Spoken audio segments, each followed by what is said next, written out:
বিসমিল্লাহির রহমানির রহিম। আসসালামু আলাইকুম। সবাইকে স্বাগতম আমার চ্যানেলের পক্ষ থেকে। আজকে যে চ্যাপ্টারটি স্টার্ট করতে যাচ্ছি সেটি হচ্ছে আদর্শ গ্যাস, ফিজিক্সের 10ম চ্যাপ্টার। তো চ্যাপ্টারের শুরুতেই আমরা আলোচনা করব বয়েলের সূত্র নিয়ে। বয়েলের সূত্র বয়েলের সূত্র একটি বিখ্যাত সূত্র। তো উনি বলেছেন যে স্থির তাপমাত্রায় নির্দিষ্ট ভরের কোনো গ্যাসের আয়তন উহার উপর প্রযুক্ত চাপের ব্যস্তানুপাতিক, অর্থাৎ ভি সমানুপাতিক হচ্ছে 1/p যখন তাপমাত্রা টি স্থির থাকে। এখন সমানুপাতিক চিহ্ন যদি উঠিয়ে দিতে চাই, সমানুপাতিক চিহ্ন উঠিয়ে যদি ইকুয়াল দিতে চাই, তখন একটা ধ্রুবক নিতে হবে। ধ্রুবক নিয়ে 1/p, অর্থাৎ আমরা এখন লিখতে পারি পিভি সমান হচ্ছে কে। এখন একাধিক গ্যাসের জন্য যদি আমরা দেখাতে চাই, এভাবে যদি n পর্যন্ত দেখাতে থাকি, তো P1V1 ইকুয়াল টু হচ্ছে P2V2 ইকুয়াল টু হচ্ছে P3V3 ইকুয়াল টু হচ্ছে কে। এভাবে আমরা চাইলে দেখাতে পারি। তো যাই হোক, আমরা দুটি অংশ নিয়ে কাজ করব। তবে আমরা ভি সমান কি জানি? একটা সূত্র আছে, ঘনত্বের একটা সূত্র আছে, ডি সমান হচ্ছে m/v। এখান থেকে ভি সমান কি লিখতে পারি আমরা? ভি সমান লিখতে পারি m/d। এখন ভির মানটা এখানে বসাই দেই। ভির মানটা বসাতে পারি, ভি মানে v1 এর জন্য আমরা লিখতে পারি m/d1 ইকুয়াল টু হচ্ছে P2 ইন্টু হচ্ছে V2-র জন্য লিখতে পারি m/d। যেহেতু গ্যাসের ক্ষেত্রে ভর কনস্ট্যান্ট থাকবে, এর জন্য এখানেও m নেওয়া হয়েছে, এখানেও m নেওয়া হয়েছে। তো এখন উভয় সাইড থেকে যদি কেটে দেই, তাহলে ফাইনালি কি লিখতে পারি? P1 ডিভাইডেড বাই হচ্ছে D1 ইকুয়াল টু হচ্ছে P2 ডিভাইডেড বাই হচ্ছে D2। এখন আমরা P/D সমান এই দুইটা সম্পর্ক থেকে P/D সমান কে লিখতে পারি, এটা চাইলে লিখতে পারি। অর্থাৎ P সমানুপাতিক হচ্ছে D।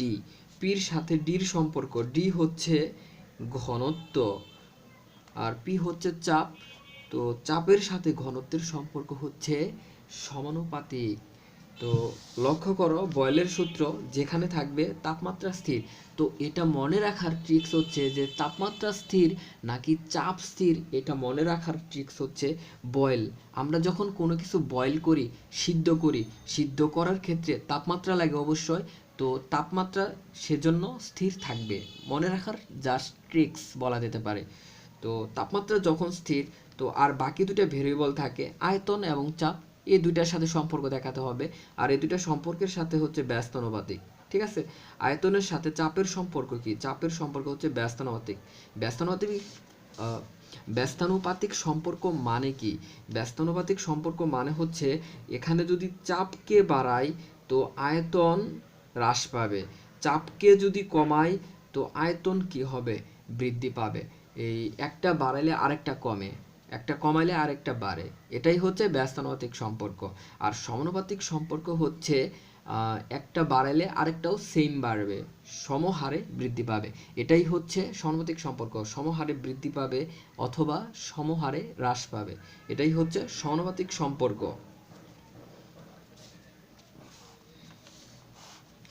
তো এখন আমরা যে জিনিসটা দেখব সেটি হচ্ছে বয়েলের সূত্রের গ্রাফ সম্পর্কিত বিষয়। তো আমরা ফাইনালি পেয়েছিলাম পিবি সমান হচ্ছে কে, এটা পেয়েছিলাম। তো চাপকে যদি আমরা এক্স অক্ষ বরাবর রাখি এবং আয়তনকে ওয়াই অক্ষ বরাবর রাখি, আর যেহেতু এটা কে, এটা হচ্ছে ধ্রুবক, তো এক্স ওয়াই ইকুয়াল টু হচ্ছে কে। এই সূত্রটা আসলে কিসের সূত্র হয়ে যায়? তখন অধিবৃত্তের সূত্র হয়ে যায়। ঠিক আছে, এটাকে যদি গ্রাফ হিসেবে দেখাতে চাই, গ্রাফে যদি দেখাতে চাই, তো এখানে এক্স অক্ষ বরাবর কোনটা নিয়েছিলাম? এক্স অক্ষ বরাবর এক্স নিয়েছিল, এক্স অক্ষ বরাবর নিয়েছিলাম পি, আর ওয়াই অক্ষ বরাবর কোনটা নিয়েছিলাম? ওয়াই অক্ষ বরাবর আয়তন নিয়েছিলাম, ঠিক না? তো এক্স ওয়াই সম্পর্কিত সমীকরণটি কি হচ্ছে? অধিবৃত্তের সমীকরণ হচ্ছে, ঠিক না? অর্থাৎ ভির সাথে পি, ঠিক আছে, ভির সাথে পি যেহেতু সম্পর্ক হচ্ছে ব্যস্তানুপাতিক সম্পর্ক, পৃথিবীতে ব্যস্তানুপাতিক যত সম্পর্ক আছে ব্যস্তানুপাতিক সম্পর্কের গ্রাফগুলো হবে ঠিক অধিবৃত্তের মতো। যদি আমরা এরূপ দেখাতাম যে এখানে ভি থাকতো আর এখানে থাকতো 1/p, ঠিক আছে? তো ভি সমানুপাতিক হচ্ছে 1/p, এই ভির সাথে 1/pর সম্পর্ক হচ্ছে কিন্তু সমানুপাতিক। এখানে পির সাথে ভির সম্পর্ক ব্যস্তানুপাতিক। ব্যস্তানুপাতিক ব্যস্তানুপাতিক হলেই কেবলমাত্র সেই গ্রাফটি হবে অধিবৃত্ত। কিন্তু যখন সমানুপাতিক সম্পর্ক পুরো টোটাল অংশটার সাথে যখন সমানুপাতিক সম্পর্ক গ্রাফ দেখাবো তখন সেটি তখন মূলবিন্দু দিয়ে যাবে। মূলবিন্দু দিয়ে কেন যাবে? কারণ এই অংশটা হচ্ছে ওয়াই অক্ষ বরাবর আর এই পুরা অংশটা হচ্ছে এক্স অক্ষ বরাবর। তার মানে এই সমানুপাতিক চিহ্ন উঠিয়ে যদি ইকুয়াল দেই এবং এখানে একটা যদি ধ্রুবক নেই, ধ্রুবক এম বা কে যায়নি না কেন, তো y equal to M x এর সদৃশ হয়। তখন y equal to M x এর সমীকরণ সেটার গ্রাফ মূলবিন্দুগামী হয়, এটা আমরা জানি, ঠিক না? ওটার সাথে মিলিয়ে নিতে হবে, ঠিক আছে? তো ভি সমানুপাতিক 1/p, এটার গ্রাফ হবে মূলবিন্দুগামী সরলরেখা। এই জিনিসগুলো বুঝতে হবে। তো গ্রাফের ক্ষেত্রে সমানুপাতিক সম্পর্ক যেগুলো আছে সেগুলো হবে মূলবিন্দুগামী, ম্যাক্সিমাম হবে মূলবিন্দুগামী। Y equal to M x সম্পর্কিত যেগুলো সেগুলো হবে মূলবিন্দুগামী। আবার যেসব ব্যস্তানুপাতিক সম্পর্ক সেগুলোর ক্ষেত্রে গ্রাফ হবে অধিবৃত্তের মতো, ঠিক আছে? এখন একটা ইম্পর্টেন্ট জিনিস যে আমরা এক্ষেত্রে দেখো ভি সমানুপাতিক 1/p লিখছিলাম, আমরা কি পারতাম না 1/p কে বাম সাইডে রাখতে এবং ভি কে ডান সাইডে রাখতে? আমরা এটা কেন করি আসলে? এটা করার অর্থ হচ্ছে, এটা করার টেকনিক হচ্ছে যে মানটা স্বাধীন, যে মানটা স্বাধীন মানে অন্য কারোর উপর নির্ভরশীল নয়, তাকে আমরা লিখব সমানুপাতিক চিহ্নের ডান সাইডে। আর 1/p এখানে চাপ হচ্ছে স্বাধীন, অর্থাৎ চাপকে যদি বাড়াই ভি হ্রাস পাবে, চাপকে যদি কমাই তাহলে ভি বৃদ্ধি পাবে। অর্থাৎ এই ভি এর মানটা এটার উপর ডিপেন্ড করতেছে, পির উপর ডিপেন্ড করতেছে। তো ভি হচ্ছে ডিপেন্ডেন্ট আর এটা হচ্ছে ইন্ডিপেন্ডেন্ট, এটা হচ্ছে স্বাধীন চলক আর এটা হচ্ছে অধীন চলক। আর স্বাধীন যেটা সেটাকে লিখতে হবে সমানুপাতিক চিহ্নের ডান সাইডে এবং যেটা অধীন সেটাকে লিখতে হবে সমানুপাতিক চিহ্নের বাম সাইডে। আশা করি বিষয়টা ক্লিয়ার। ওকে, এখন আমরা দেখছিলাম যে বয়েলের গ্রাফের মধ্যে টি ধ্রুব থাকে, অর্থাৎ তাপমাত্রা স্থির থাকে। তাপমাত্রা স্থির থাকে বিদায় এর জন্য এ সম্পর্কিত যে গ্রাফগুলো হয় এগুলাকে বলা হয় আইসোথার্ম গ্রাফ।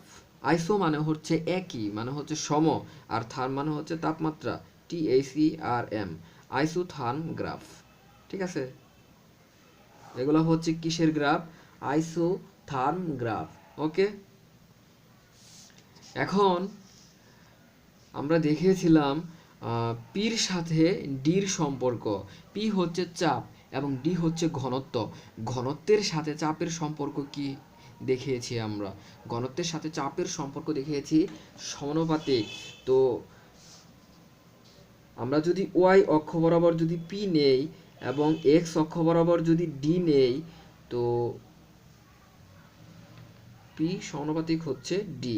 এটাকে ওয়াই অক্ষ বরাবর নিচ্ছি এবং এটাকে নিচ্ছি এক্স অক্ষ বরাবর। তো সমানুপাতিক চিহ্ন উঠিয়ে যদি ইকুয়াল দিতে চাই এখানে একটা ধ্রুবক নিতে হয়, ধ্রুবক সেটা কে বা এম যাই হোক না কেন। তো y equal to M x সদৃশ সরল রেখার সমীকরণ হচ্ছে। তো y equal to M x সরল রেখার সমীকরণটা কীরূপ হয়? সেটি হয় মূলবিন্দুগামী সরল রেখার সমীকরণ।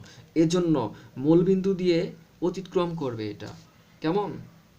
তো চাপের সাথে ঘনত্বের সম্পর্কের গ্রাফটি হবে মূলবিন্দুগামী সরল রেখা। আশা করি বিষয়টা ক্লিয়ার। যেহেতু এক্ষেত্রেও বয়েলের সম্পর্কিত সূত্র থেকে চাপ ঘনত্বের সম্পর্ক পেয়েছি, আর বয়েলের সূত্র মানেই হচ্ছে তাপমাত্রা স্থির থাকা, এজন্য এই গ্রাফটাও হবে কেমন, আইসোথার্ম গ্রাফ।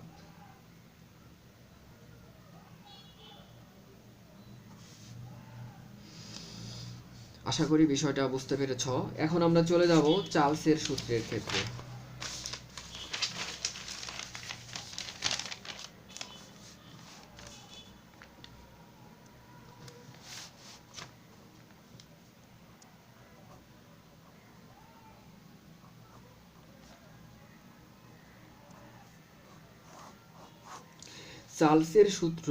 চার্লসের সূত্রের ক্ষেত্রে চাপ স্থির থাকে, তো আয়তনের সাথে তাপমাত্রার সম্পর্ক হচ্ছে সমানুপাতিক সম্পর্ক।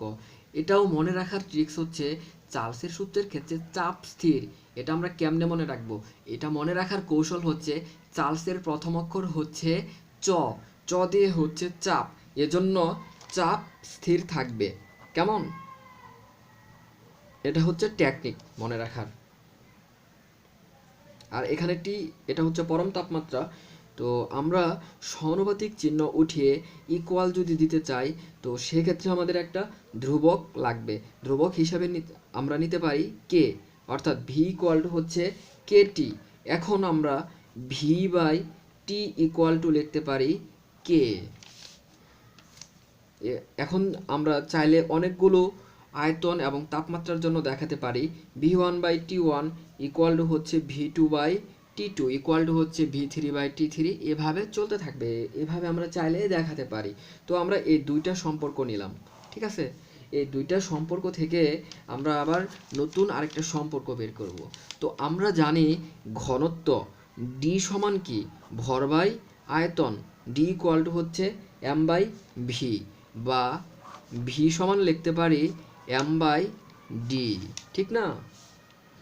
এখন এই ভি ওয়ানের ক্ষেত্রে মানগুলো আমরা বসাই দিতে পারি। ভি ওয়ানের মানটা আমরা দিতে পারি এম বাই ডি ওয়ান, ঠিক আছে, এম বাই ডি ওয়ান, আর নিচে ছিল টি ওয়ান, সেটা আমরা লিখে ফেললাম। আর ভি টুর পরিবর্তে লিখতে পারি এম বাই হচ্ছে ডি টু টি টু। যেহেতু গ্যাস সম্পর্কিত বিষয়, এজন্য এক্ষেত্রে ভর সেম থাকবে, ভরগুলা কনস্ট্যান্ট থাকবে। এখন আমরা উভয় সাইড থেকে যদি ভরগুলা বাদ দিয়ে দিই, তাহলে কি থাকতেছে লাস্টে, ফাইনালি ডি ওয়ান বা D one T one equal to D two T two পাচ্ছি, ঠিক না। এটা কিন্তু পাচ্ছি আমরা।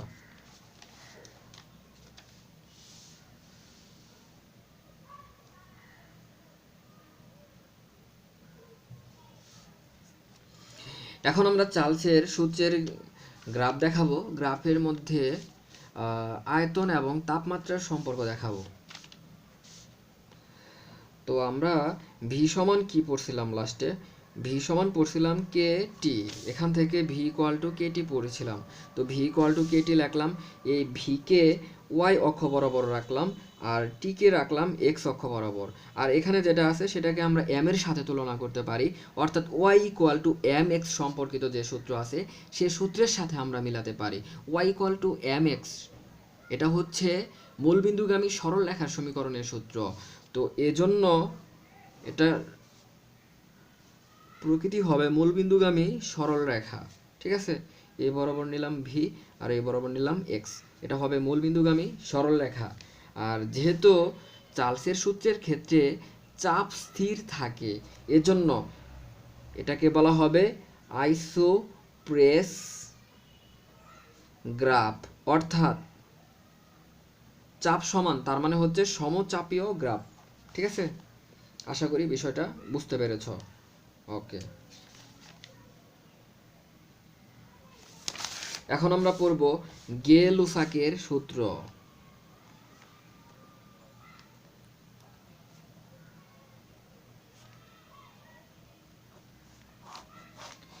গে-লুসাকের সূত্রের ক্ষেত্রে ভি ধ্রুব থাকে, তখন চাপ এবং তাপমাত্রার মধ্যে সম্পর্কটি হয় সমানুপাতিক সম্পর্ক, এবং তখন ভি থাকবে ধ্রুব, ঠিক আছে। এখন সমানুপাতিক চিহ্ন উঠিয়ে দিয়ে যদি ইকুয়াল লিখতে চাই, তো কি লিখতে পারি, পি ইকুয়াল টু হচ্ছে কে টি, কে হচ্ছে একটা কনস্ট্যান্ট মান। তো এখন P by T equal to লিখতে পারি কে। তো একাধিক চাপ এবং তাপমাত্রার জন্য আমরা লিখতে পারি P one by T one equal to হচ্ছে P two by T two equal to হচ্ছে P three by T three equal to হচ্ছে dot dot P N divided by T N, এভাবে লিখতে পারি চাইলে। তো আমরা এই অংশটাকে আমরা গ্রাফের মাধ্যমে দেখাবো, এই গেলুসাকের সূত্রটাকে আমরা গ্রাফের মাধ্যমে দেখাতে চাই। তো আমরা ফাইনালি লিখেছিলাম পি ইকুয়াল টু হচ্ছে কে টি। এখানে পি কে যদি ওয়াই অক্ষ বরাবর রাখা হয় এবং টি কে যদি এক্স অক্ষ বরাবর রাখা হয় এবং কে এটা হচ্ছে ধ্রুব, এটাকে আমরা এম এর সাথে তুলনা করতে পারি। অর্থাৎ ওয়াই ইকুয়াল টু হচ্ছে এম এক্স সরল রেখার সদৃশ। ঠিক আছে, তো y equal to M x হচ্ছে মূলবিন্দুগামী রেখার সমীকরণ। তো এজন্য এটাও হবে মূলবিন্দুগামী রেখা। ঠিক আছে, যখন চাপটা থাকবে ওয়াই অক্ষ বরাবর এবং তাপমাত্রা টিটা থাকবে এক্স অক্ষ বরাবর, তখন এই সমীকরণের প্রকৃতিটা হবে মূলবিন্দুগামী। ঠিক আছে, তো এই গ্রাফটাকে বলা হয় আইসোকোরিক গ্রাফ। অর্থাৎ গেলুসাকের সূত্রের ক্ষেত্রে যেহেতু আয়তন ধ্রুব থাকে, এটা হচ্ছে সম আয়তনীয় গ্রাফ। বিষয়টা ক্লিয়ার আশা করি।